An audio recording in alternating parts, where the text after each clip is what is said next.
I've been a part of the Manosphere for almost 10 years, since 2015 to be more exact. I was fully in the rabbit hole, got out, or so I thought, sucked back in again, and then now I think I'm out of it again. I think. I'm going to tell you a little bit about my own personal story with the Manosphere and the Red Pill because I need you to understand that the destruction of the Manosphere, the exposing of all of its leaders, is not a good thing. So back during my senior year of high school, I had my first girlfriend. I finally lost my virginity. Yay. I was one of those cool kids going into college and university, not a virgin. What a Chad, am I right?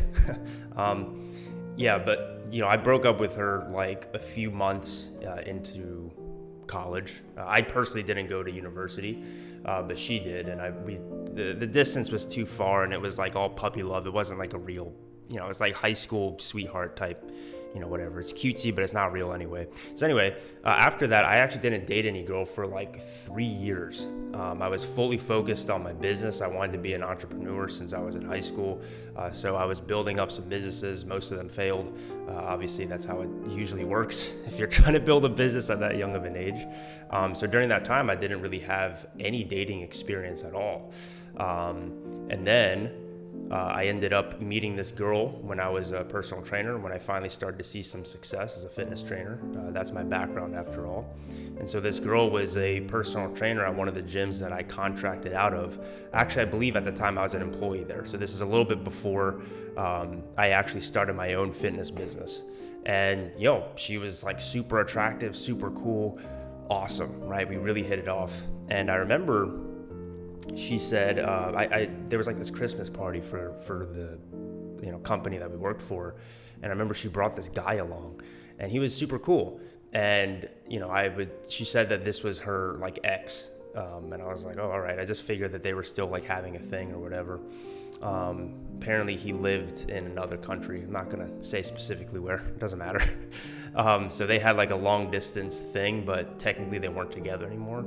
At least that's what she said later on, because what happened is myself, her, and some of our work friends, we all went out one night, and she was like really digging me and whatnot, and we were about to hook up, and I was like, wait a second, don't you have like a boyfriend or something? And then she was like, nah, don't worry about him, we're finished. I was like, all right. Look, man, as somebody who hadn't really gotten any for like years at that point, and this super attractive girl was in front of me, I was like, hey, that's all the permission I need. And so, so we went after it. And then we started to kind of be casually dating after that. And then one day she's like, oh, I'm going to leave and go to across the country to another part of the country for like 1 week. And I was like, why? She's like, oh, it's to meet, the guy from the Christmas party. And I was like dumbfounded, shocked. Because keep in mind, Mr.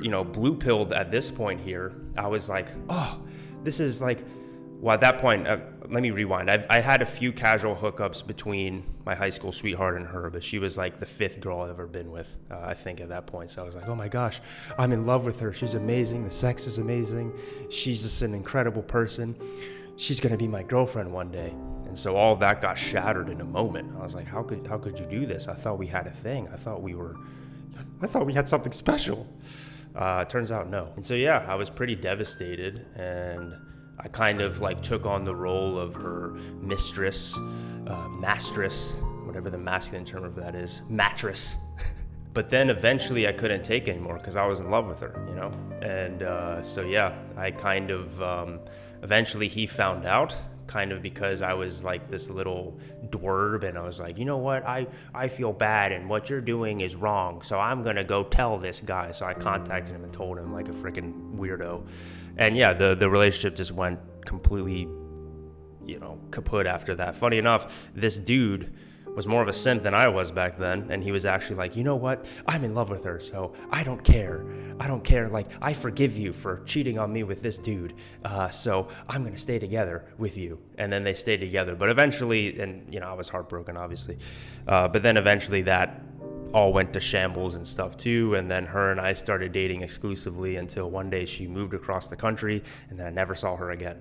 But needless to say, that was my first real experience with love, right? That was like true love in a way where I was actually in love with her. I really actually knew it was a real relationship in a way, although it was very toxic and weird and it was like a love triangle, right? Not when I say real, I mean it was way more real than the puppy love that I experienced in high school with my high school girlfriend. So yeah, that experience completely wrecked me. It completely sort of just made me have a bad taste in my mouth with women, and just dating and then all that as a whole. And so yeah, I was pretty lost after that, and that's when I started to actually follow red pill content. At the time, Donald Trump was running for office, and so the red pill was sort of a mix between political content, and I was a big Donald Trump fan back then. It was a mix of dating content, all those things, just kind of seeing the world for how it really is, like not buying into the lies. And I really resonated with the red pill back then, because I felt that my society was lying to me as a young man. At the time, I was 22 years old. What they told me through Disney movies and how women really are, that was revealed to me through a very bad toxic experience that lasted for, I think, like 2 years. And so, yeah, I really resonated with the red pill guys. Specifically, the guys I followed initially was Coach Red Pill and this YouTube channel. I don't think it exists anymore. It's called Red Pill Philosophy. So yeah, they covered women, dating, politics, all those things, and I was fully team red pill, all right? And that led me into doing like pickup type stuff and cold approach, and you know, I kind of like started to live sort of this like fuckboy lifestyle from age 23 to, I would say, realistically age 26. And I was like fully bought in. I mean, I even used to run this account on Instagram called Red Pill Advice. It's still up there if you want to go check it out. And it got pretty popular. And so I was fully team red pill until 2021, I believe. And I was actually, that's when I encountered Rollo Tomasi, the Godfather. He was suggested to me, Fresh and Fit as well. And yeah, I was fans of theirs for a while, because they were actually, especially Fresh and Fit, I should say, originally their podcast really was just about self-improvement. It was just two guys in this dope studio just talking about how to be a high-value man, right? And then they only started to become very, the Fresh and Fit that we know today, the degenerate, weird stuff that they do now.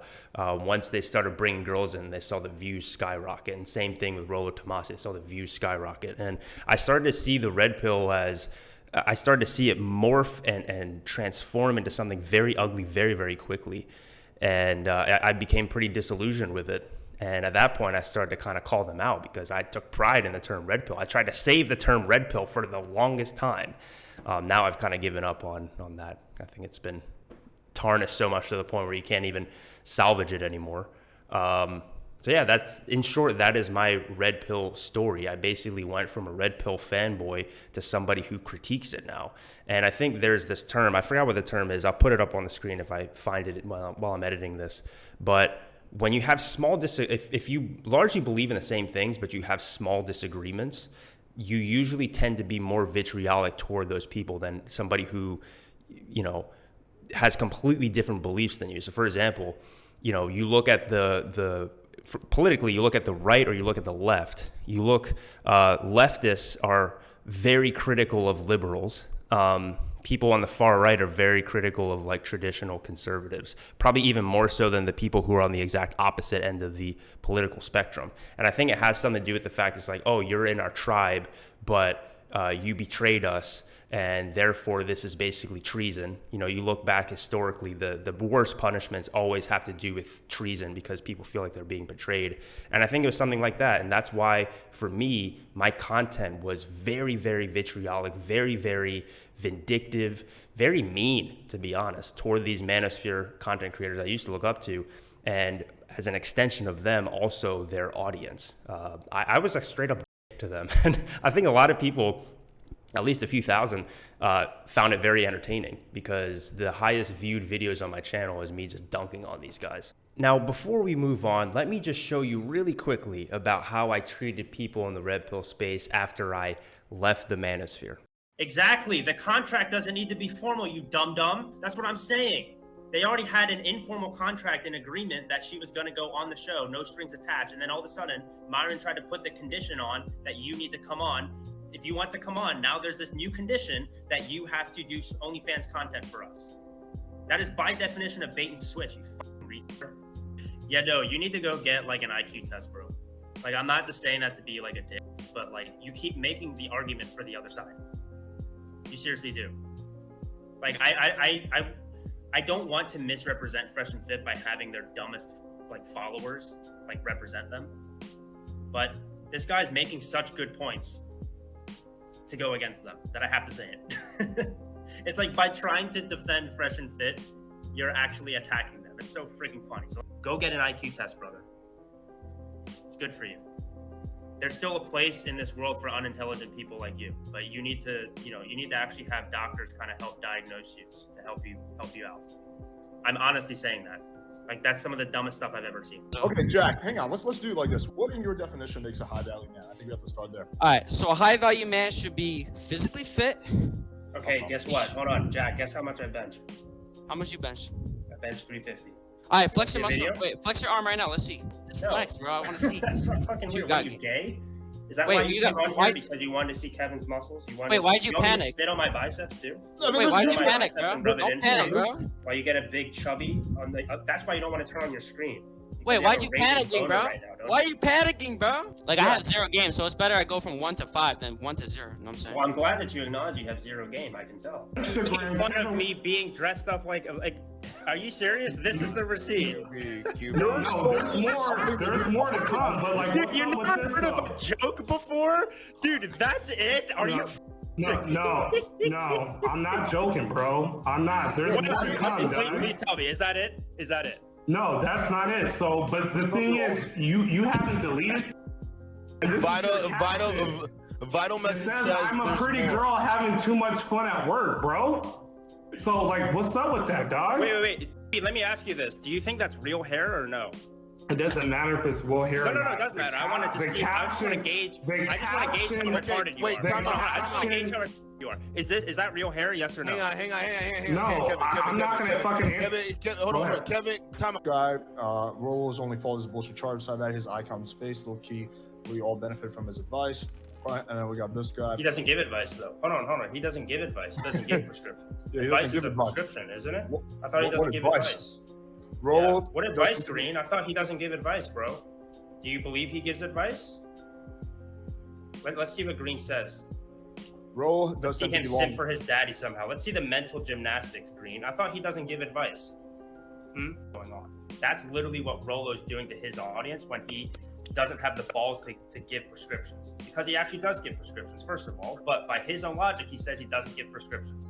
Now, in the same way, wouldn't you say that it would have been really for Morpheus to give the red pill to Neo, and then Neo wakes up outside of the Matrix, and then he's just sitting there alone, surrounded by fucking enemy robots and shit, and nobody's there to save him? Wouldn't you say that would be a pretty shitty thing for Rolo to do?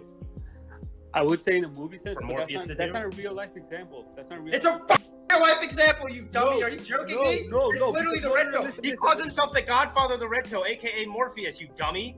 Are No, you listen, joking? listen. How is If that I- not if I synonymous? No. All The right, general everybody, person- settle down. All right, so let me kind of change. Now, I genuinely want to ask you, is there anything wrong with what you just saw there? Because factually speaking, I don't think the things I was pointing out there were unreasonable. However, I do believe that I handled these guys extremely poorly.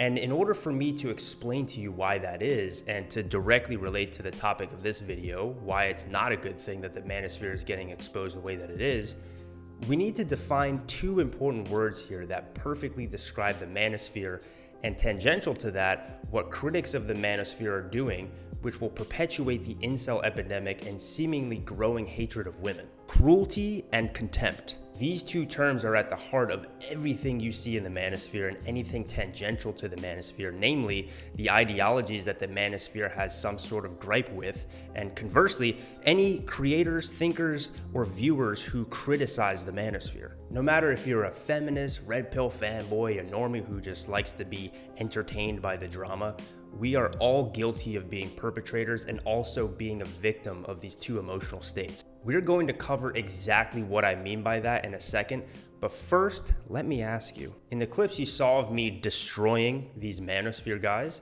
in what way could I have handled these guys better, and what exactly is the problem with how I behaved? If someone is being a great big dummy and spreading their ideas to other people, then they should be destroyed, right? By putting them in their place, IQ mocking them, making them feel stupid, they'll rethink their ideas, and more importantly, the people watching who agree with these guys will come to their senses and think, hey, actually, this Kevin guy is making a lot of good points, and this other dude is a freaking idiot. I would never want to be like him. Maybe, as a rational male who's definitely not emotional because emotions are clearly just for women, I should change my mind about these things given the new information that I've just been given. This is the thought that goes through the average Manosphere man's mind when they see one of their contemporaries getting obliterated, right? Wrong.